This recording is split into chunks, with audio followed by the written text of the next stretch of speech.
তাহলে একটা হচ্ছে ক্ষার ধাতু ছিল, দুই হচ্ছে এটা হচ্ছে তোমার নিষ্ক্রিয় গ্যাস ধাতু ছিল 18 নম্বরে যেটা ছিল নিয়ন যেটা পড়ে। তারপর আধুনিক পর্যায় সারণীর ভিত্তিক কি? ইলেকট্রন বিন্যাস, পারমাণবিক সংখ্যা, অবশ্যই পারমাণবিক সংখ্যা আর পড়েছিলাম গত ক্লাসে। তারপর ওজোন গ্যাস, এর অণুতে কয়টি অক্সিজেন পরমাণু আছে? এই যে O3 মানে তিনটা বোঝাচ্ছে।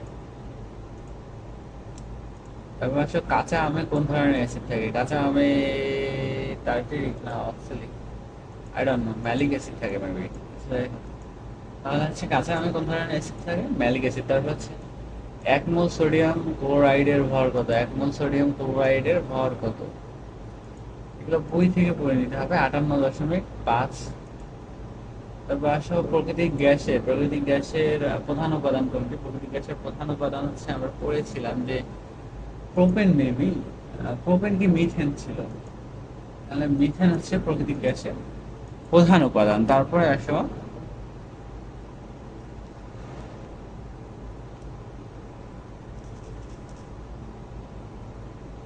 আসো এখানে দেখো নিচের কোনটি খনিজ বা মিনারেল? আই ডোন্ট নো, বইয়ে মনে হয় অ্যান্সারটা দেওয়া আছে, এই যে ক্যালসাইট। ক্যালসাইটটা হচ্ছে দেওয়া খনিজ মিনারেল।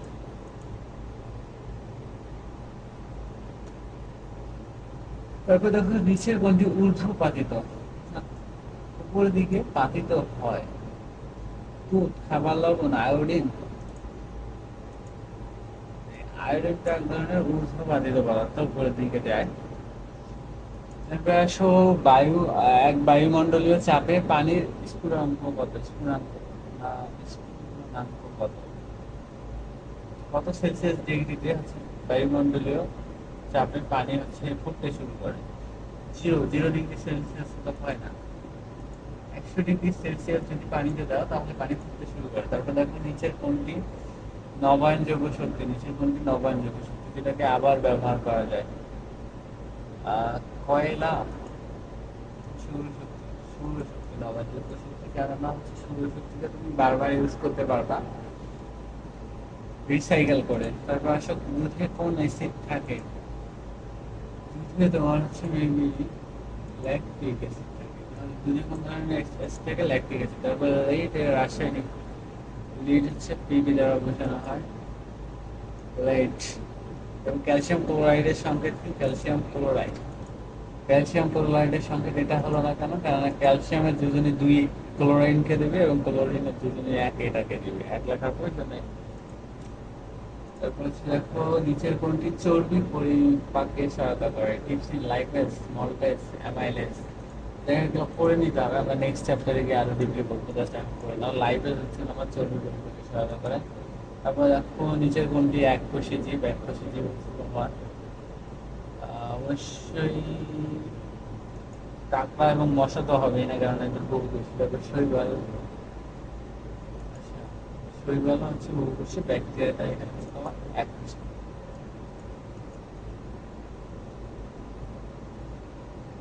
নিচের কোনটি হচ্ছে তোমার কোষ নয়? রক্তরস, শ্বেত রক্তকণিকা, লোহিত রক্তকণিকা। রক্তরস হচ্ছে তোমার কোষ নয়, কারণ এটা তরল জাতীয়। রক্ত সংবহনের সহায়ক কোনটি? কোশিকাতন্ত্র, কঙ্কালতন্ত্র, লাইসোসোম। কোশিকাতন্ত্র অর্থাৎ তোমার রক্তটাকে হচ্ছে সার্কুলেট করার জন্য বা বহন করার জন্য করে। নিচের কোন অঙ্গটি প্লোরো দ্বারা আবৃত? প্লোরো জ্যোতি, হৃৎপিণ্ড, ফুসফুস, শ্বাসনালী? প্লোরো, ফুসফুস। তাহলে হচ্ছে ফুসফুসটা হচ্ছে প্লোরো পর্দা দ্বারা আবৃত। ছেলেদের গোফ দাড়ি গজানোর জন্য কোনটি দায়ী? Testosterone hormone. তারপর হচ্ছে ইনসুলিন হরমোন কোন গ্রন্থি থেকে নিঃসরিত হয়? ইনসুলিন হরমোন কোন গ্রন্থ থেকে নিঃসরিত হয়? যকৃৎ, অগ্ন্যাশয়, গ্যাস্ট্রিক গ্রন্থি? অগ্ন্যাশয় হবে, সরি। তারপর দেখো মাইসেলিয়াম কোন রাজ্যের জীবে দেখা যায়? Mycelium, মনেরা, Protista, mycelium. ফানজাই বা ছত্রাক প্রথম অধ্যায়ে তোমরা হয়তো বই থেকে পড়েছো। তারপর আসো মানবদেহের সবচেয়ে শক্ত অংশ কোনটি? অস্থি, অস্থিমজ্জা, দাঁতের এনামেল, তরুণ অস্থি? দাঁতের এনামেল অর্থাৎ দাঁতের যে গোড়াটা থাকে সেটা হচ্ছে সবচেয়ে শক্তিশালী। তারপর উদ্ভিদের খাদ্য খাদ্য তৈরির প্রক্রিয়াকে কি বলে? সালেকশন সেলেকশন প্রক্রিয়া, আমরা গত ক্লাসেই পড়েছিলাম। তারপর দেখো জনন মাতৃকোষের বিভাজন কোন প্রক্রিয়া? জনন মাতৃকোষ হচ্ছে মিয়োসিস প্রক্রিয়ায় বিভাজিত হয়। তারপর হচ্ছে দেখো দেহ থেকে অপ্রয়োজনীয় বর্জ্য পদার্থ অপসারণকে কি বলে? রেচন প্রক্রিয়া বলে। অর্থাৎ শরীর থেকে বাইরে অপ্রয়োজনীয় পদার্থ বের করে দেওয়ার নাম হচ্ছে রেচন প্রক্রিয়া বলে। তারপর দেখো ছত্রাকের কোষ প্রাচীর কি দ্বারা গঠিত? ছত্রাক হচ্ছে কাইটিন দ্বারা গঠিত, আমরা বইয়ে পড়েছিলাম। তারপর সালোক সংশ্লেষণের জন্য নিচের কোনটি অপরিহার্য? সালোক সংশ্লেষণের জন্য তোমার হচ্ছে কি প্রয়োজন? হচ্ছে অবশ্যই কার্বন ডাই অক্সাইড প্রয়োজন। তারপর হচ্ছে দেখো অগ্ন্যাশয় থেকে নিঃসৃত hormone thyroxine gastrin, I don't no, but যে গ্লুকাগন অর্থাৎ অগ্ন্যাশয় থেকে গ্লুকাগন হরমোন মিশ্রণ হয়। বাংলাদেশের বিজয় দিবস কত? এটা যদি তোমরা না পারো 6 ডিসেম্বর দিয়ে আসো, পরে দেখবে যে 16 ডিসেম্বর বিজয় দিবস। তারপর দেখবা বাংলাদেশের হচ্ছে জাতীয় পতাকার দৈর্ঘ্য প্রস্থ কত? দৈর্ঘ্য প্রস্থ কত? 10/8 না 10/16? তোমরা কনফিউজ থেকে ইচ্ছাই দাও, অ্যান্সার হয়ে যাবে। বাংলাদেশের দুইটা মনে হয় স্ট্যান্ডার্ড মান আছে পতাকার, একটা হচ্ছে 10/6 আর একটা কি জানি, আমরা সাধারণ জ্ঞানে পড়বো। তারপরে দেখো বাংলাদেশের কোন জেলায় সর্বাধিক চা উৎপন্ন হয়? চা উৎপন্ন হয় কোথায়? Pabna, Rajshahi, Sylhet? I don't no. সিলেটে তাহলে বেশি উৎপন্ন হয়। তো দেখো বৈষম্য বিরোধী ছাত্র আন্দোলনে সে আবু সাইদ কোন বিশ্ববিদ্যালয়ের ছাত্রী ছিলেন? বৈষম্য বিরোধী আন্দোলনে শহীদ আবু সাইদ কোন বিশ্ববিদ্যালয়ের শিক্ষার্থী ছিলেন? এটা আমার এলাকার লোক, অর্থাৎ এখান থেকে 5 টাকার ভাড়া ওই বিশ্ববিদ্যালয়ে। বলো তো কোথায়? বলো বলো কোথায়? বেগম রোকেয়া বিশ্ববিদ্যালয়, রংপুরে জেলা। তারপর দেখো নিচের কোনটি ভাষা শহীদ নয়? জব্বার, রফিক, সালাম, নূর হোসেন? নূর হোসেন ভাষা শহীদ নয়, এরা হচ্ছে ভাষার জন্য জীবন দিচ্ছে, বাট নূর হোসেন অন্য জায়গায় শহীদ হচ্ছে। তারপর দেখো ডক্টর মোহাম্মদ ইউনুস এত সালে কোন বিষয়ে নোবেল পান? শান্তি প্রতিষ্ঠায়। এটাও যদি না পারো, তোমরা একটু বোকার রাজ্যে বসবাস করছো। জন্মদিন বাংলার কত তারিখে? বাংলার কত তারিখে? 11ই জ্যৈষ্ঠ। তারপর দেখো 1971 সালে মুক্তিযুদ্ধে বাংলাদেশে কয়টি সেক্টরকে ভাগ করা হয়েছিল? 14টি সেক্টর নাকি 11টি? 11টি সেক্টর। তারপরে দেখো ফয়েজ লেক কোথায় অবস্থিত? ফয়েজ লেক এমসিকে আমরা সাধারণ জ্ঞানে পড়বো। তারপর দেখো কেন্দ্রীয় শহীদ মিনারের স্থপতি কে? Hamidur Rahman, Mostafizur Monowar, Mazharul Islam? I don't no, আমরা হামিদুর রহমান পড়বো। ওকে, পরে তারপর হচ্ছে ইংলিশে যাই, ট্রান্সলেট করো। সে ভাত খেয়েছে, অতীত বোঝাচ্ছে, ভাত খেয়েছে, তাহলে হচ্ছে হি অ্যাট রাইস। দেখো হ্যাড ইটেন রাইস অর্থাৎ সে খেয়েছিল, তারপর বলছে হি হ্যাজ ইটেন রাইস, সে ভাত খেয়েছে, সে ভাত খেয়েছে, তাহলে হি অ্যাট রাইস অতীত বুঝাবে। বাট এখানে তোমার হচ্ছে একদম পাস্ট পারফেক্ট, প্রেজেন্ট পারফেক্ট বুঝাচ্ছে।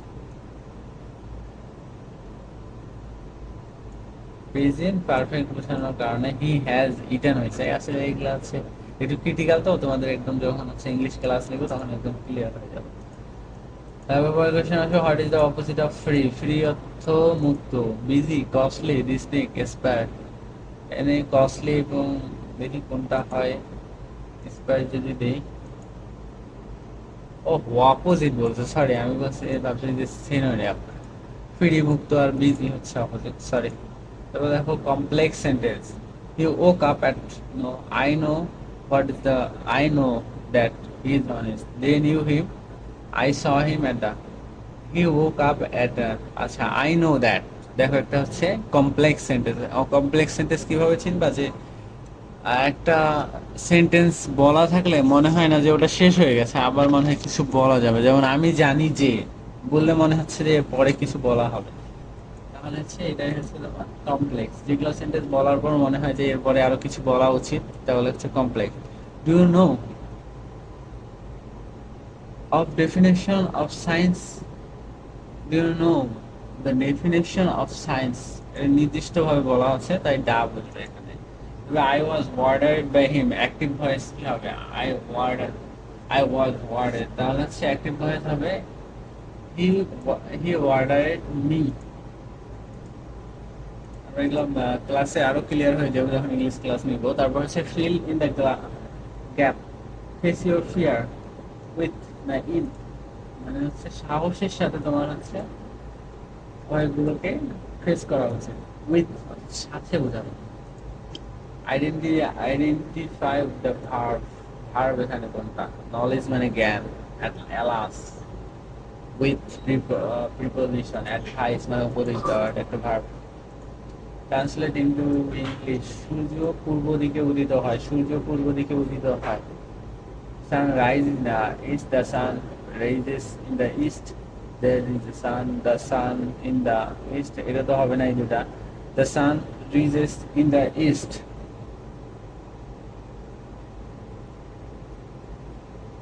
এখানে কনফিউশন করার মতো দুটো অ্যান্সার দেওয়া আছে, যে sun rise in the east বা the sun rise in the east. এখানে মূলত কনফিউজ করেছে তোমার হচ্ছে, দেখো দুইটা প্রায় সিমিলার টাইপের, জাস্ট দা গুলো অ্যাড করে দিচ্ছে এখানে। দেখো দা দ্বারা মূলত নির্দিষ্ট করে বোঝাইছে যে সান একটা নির্দিষ্ট জিনিস, তারপরে ইস্ট একটা নির্দিষ্ট দিক, তাই আসলে দা বোঝাচ্ছে। তারপর দেখো which on the preposition, preposition bad book is verb হচ্ছে, ইনটু হচ্ছে preposition, bad adjective, book noun, is হচ্ছে হেল্পিং ভার্ব। তারপরে দেখো আশি filling the gap, he does not care for anybody, কারোর জন্য তার হচ্ছে কেয়ার নেই। তারপর which one is the passive voice, passive অর্থাৎ পেঁচানো বাক্য হবে। আর অ্যাক্টিভ ক্লিয়ার হয়ে যাবে, লেট দ্য ওয়ার্ক বি ডান। এই যে দেখো দেখো সাবজেক্ট দিয়ে যেগুলো বাক্য থাকবে শুরু এবং শেষ করা থাকবে, সেগুলো হচ্ছে তোমার অ্যাক্টিভ ভয়েস। যেমন হি দ্বারা শুরু হচ্ছে সাবজেক্ট দ্বারা, তারপর হচ্ছে দেখো আই হ্যাড তোমার সাবজেক্ট দ্বারা, হি কিলেড স্ন্যাক সাবজেক্ট দ্বারা, but let the work be done by me, সাবজেক্টটাকে অবজেক্ট করে দিছে, এর কারণে এটা হচ্ছে প্যাসিভ ভয়েস। দেখো they live in Park Street, on Park Street, under, under তো নিচে বুঝাবে, অ্যাট, ওয়ান, ইন। আচ্ছা যেহেতু একটা জায়গায় বোঝাচ্ছে তাহলে এখানে ওয়ান ভার্ব ছিল। তাহলে দেখো the cow lives with grass, in grass, on grass, I don't know, on অথবা ইন হবে। তো ইন দিল কেন? কারণ না গাছের উপরে বসবাস করে। তারপর দেখো which one is adjective, adjective মানে গুণ বোঝাবে, তাহলে বিউটিফুল মানে অ্যাডজেক্টিভ বোঝাচ্ছে। তারপরে দেখো which one is interrogative pronoun, interrogative অর্থাৎ কোশ্চেন বোঝাবে প্লাস হচ্ছে প্রোনাউন, হু হচ্ছে ইন্টারোগেটিভ প্রোনাউন। বাংলা উত্তম মাধ্যম বাগধারার অর্থ কি? শাস্তি প্রদান করা বা মারধান করা, এটা তোমরা জানো, উত্তম মাধ্যম দাও। তারপর হচ্ছে দেখো পানের পোতা বাগধারার অর্থ কি? তোমরা মনে হয় বাগধারা পড়ছো, আই ডোন্ট নো, স্কিপ করে যাই। তারপর হচ্ছে নৈক শব্দের সন্ধি বিন্যাস কি? নাই নয় এক হবে তাহলে। তারপরে নিচের কোন শব্দটি স্ত্রী পুরুষ উভয়কে বোঝায়? শিক্ষক, রানী, চাকরানী, চাকর, চাকরানী, শিক্ষক, শিক্ষিকা, উভয়কে বোঝাতে পারে। শিক্ষক, আচ্ছা সরি, শিক্ষক বলতে শিক্ষক শিক্ষিকা দুটাই বুঝাবে, বাট যখন এখানে শিক্ষিকা দেওয়া আছে তোমাদের একটু কনফিউজ করে দিচ্ছে যে শিক্ষক বলে তো শিক্ষিকা এখানে দেওয়া আছে। তাহলে চাকর চাকরানি হয়, তাহলে শিক্ষক শিক্ষিকা। শিক্ষক দ্বারা মূলত নারীকে বোঝায়। দীর্ঘজীবী হওয়া কোন ধরনের বাক্য? বিশেষযোগ, আদেশমূলক, বিশ্বাসসূচক, ইচ্ছা, একটা এক্সপেক্ট করতেছো কারোর জন্য। তারপর কোনটি ভাববাচক শব্দের উদাহরণ? ভাববাচক শব্দ বলতে কি বোঝাচ্ছে? আমি যাবো না, কাজটা ভালো দেখায় না, আমার যাওয়া হবে না। বিধান সকলের দ্বারা আদৃত হয়, ভাব বুঝাবে। আচ্ছা আমি শিওর না, এগুলো হচ্ছে তারপর দিলাম আমার যাওয়া হবে না, মূলত ভাববাচক বুঝাচ্ছে। আমরা দুই বাংলা যখন যাবো তখন একদম ক্লিয়ার হয়ে যাব। তাক মাথা শব্দের বাক শব্দ কি? তাক ও মাথা, তাক যে মাথা, টাকার ন্যায় যে মাথা, তাক যে মাথা, মাথা যে তাক, তাক যে মাথা। পরের কোশ্চেন দেখো, কোন বানানটি শুদ্ধ? মুমূর্ষু, মুমূর্ষু, মুমূর্ষু, কনফিউজিং। তারপর আসো সমাসবদ্ধ শব্দের অংশ আলাদা করতে কোন শব্দ ব্যবহার করা হয়? সমাসবদ্ধ, লোন লোভ চিহ্ন হাইপো। নম্বর শব্দের বিপরীত শব্দ কোনটি? নম্বর শব্দের বিপরীত। নম্বর মানে সংখ্যা, সংখ্যার বিপরীত কি সংখ্যা আছে? নাই। নিচের কোনটি মৌলিক ধাতু? অর্থাৎ যেটা হচ্ছে কাজ, অন্য কোনো সংখ্যা না। দেখা, হাঁটা, গরম, ঘুমা, এগুলো সবগুলোতে আকার যুক্ত করা আছে, পরবর্তী হচ্ছে আকার যুক্ত করা নাই। অর্থাৎ মৌলিক কিছু হচ্ছে কোনটা যেটা একদম বেসিক থেকে গড়ে উঠছে। এখানে দেখো ঘুমা, ঘুম থেকে ঘুমা, দেখ থেকে দেখা, হাত থেকে হাঁটা, এই বড়টা হচ্ছে মৌলিক। তারপর তুমি এই ব্যাপারে আর মাথা ঘামিয়ে না। মাথা ঘামানো বলতে আগ্রহ দেখে চিন্তা করা, আই ডোন্ট নো, চিন্তা করা হচ্ছে। তারপর দেখো আমি দেখছি, বাক্যটির ক্রিয়া কোন কালে? আমি দেখছি পুনর্ঘটিত বর্তমান, সাধারণ বর্তমান, সাধারণ অতীত। আমি দেখছি পুনর্ঘটিত। তারপর দেখো সূর্য এর সমার্থক শব্দ কোনটি? সবিতা, ভুবা, শৈল, ফণি। অনেক আগে পড়ছিলাম রে, সবিতা বুঝাচ্ছি। তাহলে দেখো অনুসর্গ সাধারণত কোথায় বসে? অনুসর্গ হচ্ছে তোমার শব্দের পরে বসে। দেখো অনুসর্গ সাধারণত আগে কোশ্চেনটা, আচ্ছা একটু আগে তো পড়ছি। আচ্ছা মানে 100 কোশ্চেন আছে, তার মানে পরের কোশ্চেনে যাইতে পারছে না কি সাধারণ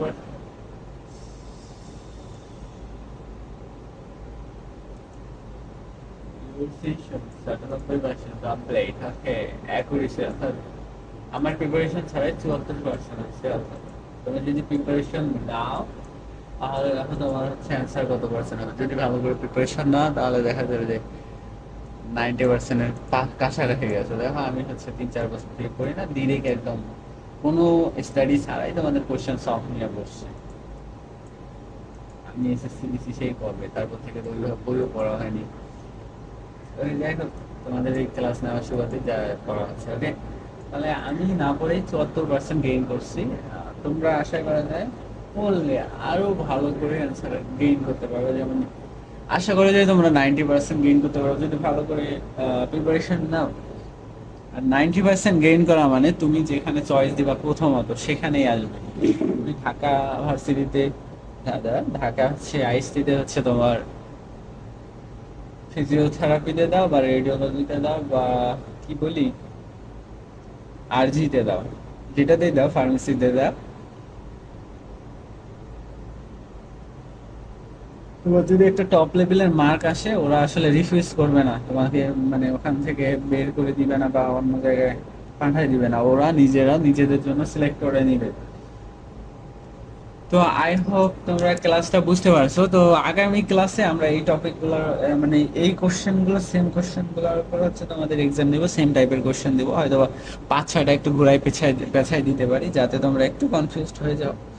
কারণ 100-এ 100 পাইলে তো একটা কেমন না। তা তোমাদের নেক্সট ক্লাসে হচ্ছে তোমাদের এই এই এক্সাম অর্থাৎ 24-25 সালের যে হচ্ছে আইসি ম্যাথসের যে এক্সামটা হয়েছিল, অ্যাডমিশন এক্সাম, এই কোশ্চেন থেকে তোমাদের কোশ্চেন হবে, একটা এক্সাম নেওয়া হবে।